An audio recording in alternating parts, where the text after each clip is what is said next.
Hi hello welcome to S Cube TV. ఈ రోజు topic ఏంటి అంటే రియల్ ఎస్టేట్ అనేది చాలా ఇంపార్టెంట్. ఎందుకంటే ఎప్పుడు రేట్ పెరుగుతుందో ఎప్పుడు రేట్ అలానే ఉంటుందో తెలియదు. చాలా మంది అంటారు లాంగ్ టర్మ్ ఇన్వెస్ట్మెంట్ చేస్తే రియల్ ఎస్టేట్ లాభాలు వస్తాయి. కొన్ని సందర్భాల్లో షార్ట్ టర్మ్ లో కూడా లాభాలు పొందిన వాళ్ళు చాలా మంది ఉంటారు. బట్ మనం చూస్తుంటే ఓపెన్ ప్లాట్స్ అనేవి ఎక్కువ శాతం అయితే ప్రెసెంట్ మనకు కనపడుతున్నాయి. అలానే కన్స్ట్రక్ట్ చేసిన విల్లాస్ కనపడుతున్నాయి, కన్స్ట్రక్ట్ చేసిన అపార్ట్మెంట్స్ కనపడుతున్నాయి, ఓపెన్ ప్లాట్స్ కూడా ఉన్నాయి. ఫ్యూచర్ లో సిచ్యువేషన్ ఎలా ఉంటుంది? అసలు ఓపెన్ ప్లాట్స్ అనేవి ఉంటాయా? అసలు కొనడానికి ప్లాట్స్ అనేవి కూడా అవైలబుల్ ఉండే సిచ్యువేషన్ ఉంటుందా? లేదా ఒక 20 ఇయర్స్ తర్వాత ఓన్లీ కట్టిన అపార్ట్మెంట్స్ కావచ్చు, విల్లాస్ కావచ్చు, అవే కొనుక్కునే సిచ్యువేషన్ ఉంటుందా? అసలు ఓపెన్ ల్యాండ్ అనేది ఉంటుందా అనేది చాలా ప్రశ్నలు ఉన్నాయి. సో ఈ డౌట్ గురించి శ్రీనివాస్ గారిని అడిగి తెలుసుకుందాం. సార్ నమస్కారం సార్. నమస్కారం అండి, నరేష్ గారు. ఎలా ఉన్నారు మీరు? Good sir, good. మీకు అంటే మంచి మంచి ప్రశ్న అడిగారండి. మాకు ఓవరాల్ గా రియల్ ఎస్టేట్ అనేది ఎలా ఉంటుంది ఏంటి అన్న దాని మీద క్వశ్చన్ ఎట్లా ఉంటుంది అంటారండి. ఇప్పుడు మీకు ఒకటి ఖచ్చితంగా చెప్పగలుగుతాను, ల్యాండ్ కి ఏమి మనకేం తరిగిపోదు. మొత్తం ప్రపంచంలో ఉన్న వాళ్ళందరూ 7 బిలియన్ పాపులేషన్ కూడా తీసుకుని పెడితే ఒక కంట్రీలో పెట్టేయచ్చు అందరూ. నేను మన ఇండియాలో ఉన్న పాపులేషన్ కూడా తీసుకునేది ఒక 2 స్టేట్స్ లో 1 or 2 స్టేట్స్ లో కంఫర్టబుల్ గా పెట్టేస్తే మిగతా ల్యాండ్ అంతా ఖాళీగానే ఉంటుంది. సో ల్యాండ్ పరంగా మనకి ఇబ్బంది లేదు, ఇబ్బంది ఉండదు.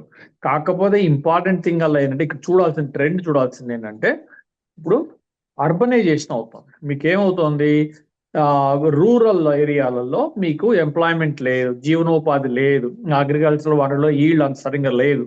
లేకపోయేటప్పటికి దాని మీద ఇంట్రెస్ట్ తగ్గిపోయి అందరికీ ఇక్కడ సిటీకి ప్రతి ఒక్కరు సిటీకి వచ్చి సిటీలో ఏదో జాబ్ చేసుకోవాలి. ఒకప్పుడు పూర్వం ట్రైన్ ఎక్కి బాంబే వెళ్ళేవాళ్ళు. ఇంకో జనరల్ గా మన సినిమాల్లో అన్ని చూస్తే బాంబేకి ఎక్కడన్నా ఏదో చేయాలని బాంబేకి వెళ్ళిపోయారు.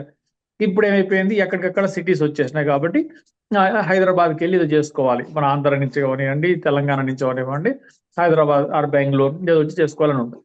సో అర్బనైజేషన్ అవుతుంది కాబట్టి మీకు ట్రెండ్ ఈస్ టువర్డ్స్ అర్బనైజేషన్. ఆ పాయింట్ ఆఫ్ వ్యూలో ఇవాళ మన ఇండియాలో population 36%, close to 36% is in urban areas అంటే సిటీస్ లో. అలాగా బాంబే, ఢిల్లీ, బెంగళూరు, చెన్నై, హైదరాబాద్, కలకత్తా ఇలాగ మెట్రోస్ లో అర్బన్ ఏరియాస్ లో ఉంటాం. ప్రొజెక్షన్ ఏంటంటే యావరేజ్ గా ప్రపంచంలో వచ్చేసి 55% ఉంది. మిగతా డెవలప్డ్ కంట్రీస్ లో 55% మీకు అర్బన్ ఏరియాస్ లో ఉంటున్నారు. మన ఇండియాలో కూడా ప్రొజెక్షన్స్ ఏంటంటే అట్లీస్ట్ నెక్స్ట్ ఫ్యూ ఇయర్స్ లోపల 50% urban population will be from 36 to 50% వెళ్తుందని ప్రొజెక్షన్స్ ఉన్నాయి. ఆ ట్రెండ్ అలా కనబడుతుంది ప్రతి ఒక్కరు కూడా. ఇప్పుడు మనకి బీహార్ నుంచి అవనివ్వండి, ఛత్తీస్గఢ్ నుంచి అవనివ్వండి, ఈస్టర్న్ యూరోప్ యూపీ నుంచి అవనివ్వండి, అక్కడి నుంచి మీకు వచ్చి ఇక్కడ కన్స్ట్రక్షన్ ఫీల్డ్ లో పని చేసుకుంటున్నారు, వేరే కూలి పని చేసుకుంటున్నారు, రెస్టారెంట్స్ లో పని చేసుకుంటున్నారు, ఇక్కడ బాంబే, ఢిల్లీ ఇక్కడ చేసుకుంటున్నారు. కాబట్టి మీకు రూరల్ నుంచి మీకు అర్బన్ ఏరియాకి మైగ్రేషన్ అయితే ఖచ్చితంగా కనబడుతుంది. ఆ క్రమంలో మీకు ఏమవుతుందంటే మీకు అర్బన్ లో డిమాండ్, మీకు అర్బన్ మీద డిమాండ్ పెరుగుతుంది, అర్బన్ ఏరియాస్ డిమాండ్ పెరుగుతుంది. మీరు అడిగిన ప్రశ్న ఏంటంటే ల్యాండ్ ఉంటుందా? ల్యాండ్ అన్నది ఉంటుంది, కానీ ఎక్కడైతే అందరికీ అవసరమో అక్కడ కొద్ది తగ్గుతుంది. ఇప్పుడు అలాగా హైదరాబాద్ లో మీకు ఇప్పుడు వెస్ట్ సైడ్ కావాలి, వెస్ట్ సైడే కావాలి. ఎందుకు?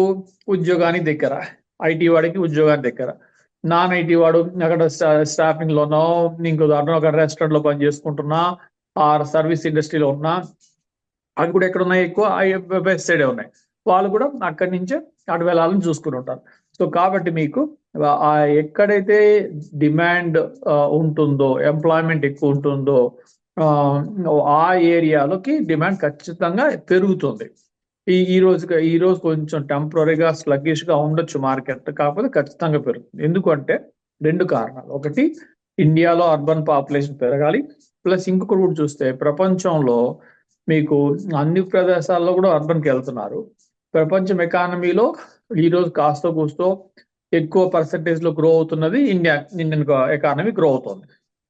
ఇండియా ఎకానమీలో కూడా మీకు మన మిగతా స్టేట్స్ లో కూడా చూస్తే హైదరాబాద్, తెలంగాణ కొంచెం బాగానే రీజనబుల్ గా మీకు ఫస్ట్ 2-3లో ఉంది. నెంబర్ పర్సంటేజ్ కొద్దిగా ఎక్కువ ఉన్నా కానీ దీని గ్రోత్ ఫ్యాక్టర్ లో అట్లీస్ట్ సెకండ్, థర్డ్ ప్లేస్ లో ఉంటుంది మీకు పర్సంటేజ్ పాయింట్ ఆఫ్ వ్యూలో ఉన్నప్పుడు మీకు ఏమవుతుంది, గ్యారంటీగా హైదరాబాద్ అన్నది ఎకానమీ కానివ్వండి, రియల్ ఎస్టేట్ పరంగా డిమాండ్ అవనివ్వండి, ఖచ్చితంగా పెరుగుతుంది.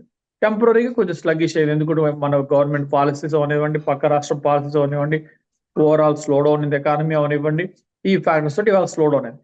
కాకపోతే లాంగ్ టర్మ్ లో ఖచ్చితంగా హైదరాబాద్కు ఉన్న ఇన్ఫ్రాస్ట్రక్చర్ వేరే ఏ స్టేట్ లోనికి లేదు, ఏ సిటీకి లేదు. బెంగళూరుతో కంపేర్ చేసుకున్నా, చెన్నైతో కంపేర్ చేసుకున్నా, బాంబేతో కంపేర్ చేసుకున్నా, హైదరాబాద్కు ఉన్న ఇన్ఫ్రాస్ట్రక్చర్ అవుటర్ రింగ్ రోడ్ అవనివ్వండి, మెట్రో నెట్వర్క్ అవనివ్వండి, మీకు రేడియల్ రోడ్స్ అవనివ్వండి, రీజనల్ రింగ్ రోడ్ అవనివ్వండి, మళ్ళీ ఇప్పుడు కొత్తగా వస్తున్న మెట్రో లైన్స్ అవనివ్వండి, ఇవన్నీ కంపేర్ చేసుకుంటే వేరే సిటీస్ తో కంపేర్ చేసుకుంటే Hyderabad is much has better infrastructure.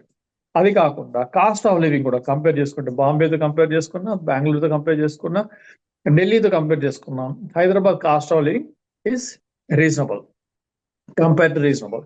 And అంటే హైదరాబాద్ లో మీకు 10,000 జీతగాడు కూడా ఇవాళ బతుకుతున్నాడు, 10 లక్షల మన నెలకి సంపాదించే వాళ్ళు కూడా బతుకుతున్నారు, అందరూ బతుకుతున్నారు, కంఫర్టబుల్ గా బతుకుతున్నారు. అలాగే మీకు ఇంకోటి కూడా చూసుకోవాల్సింది, హైదరాబాద్ లో ఏ ప్రాంతం వాళ్ళైనా సర్వే అవ్వగలుగుతారు. ఇప్పుడు చెన్నైకి వెళ్తారు, నార్త్ వాళ్ళు వెళ్ళి చెన్నైలో సెటిల్ అవ్వాలి, నాకు ఈజీ కాదు. అసలు ఉన్నారు, సెటిల్ కాలేదని కాదు, ఉన్నారు, కానీ సెటిల్ అయ్యేది ఈజీ కాదు. ఇక్కడ హిందీ భాష ఈజీగా వెళ్ళిపోతుంది కాబట్టి ఏ ప్రాంతం వాళ్ళు వచ్చినా కానీ వాళ్ళ భాష లోకల్ తెలుగు మాట్లాడకుండా కూడా గడిపేయగలుగుతారు. సో అదొక కంఫర్టబుల్ ఉంది. ఇంకొకటి కూడా ఫుడ్ పరంగా కానీ, క్లైమేట్ పరంగా కానీ, యాక్సెసిబిలిటీ పాయింట్ ఆఫ్ వ్యూ కానీ, ఇప్పుడు నార్త్కి ఎక్కడికైనా వెళ్ళాలన్నా, హైదరాబాద్ నుంచి బాంబేకి వెళ్ళాలన్నా 1.5 hours వెళ్ళిపోతారు. ఢిల్లీ ఒకటే కొంచెం మనకు దూరం 2.5 hours పడుతుంది. అదర్వైజ్ మిగతా ఏరియాస్ అన్ని మీరు 1.5 to 2 hours లో వెళ్ళిపోతారు. సో ఇన్ని ఫ్యాక్టర్స్ ఉన్నాయి కాబట్టి హైదరాబాద్ కి ఇవాళ స్లగ్గిష్ గా ఉన్నా మీకు ఖచ్చితంగా లాంగ్ టర్మ్ లో మీకు గ్రోత్ అనేది ఖచ్చితంగా ఉంటుంది. అది నీ చూసుకోవాల్సింది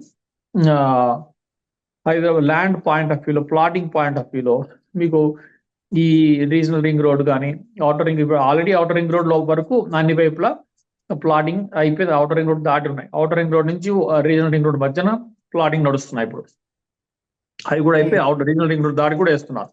సో మీకు ఖచ్చితంగా హైదరాబాద్ పాపులేషనే మీకు ఇవాళ నెక్స్ట్ ఇంకొక 1 year లోనే, ఇంకో 70 years, 1 year కాదు, నెక్స్ట్ ఫ్యూ ఇయర్స్ లో they are talking about another 70 lakh population పెరిగే అవకాశం ఉందని చెప్తున్నారు.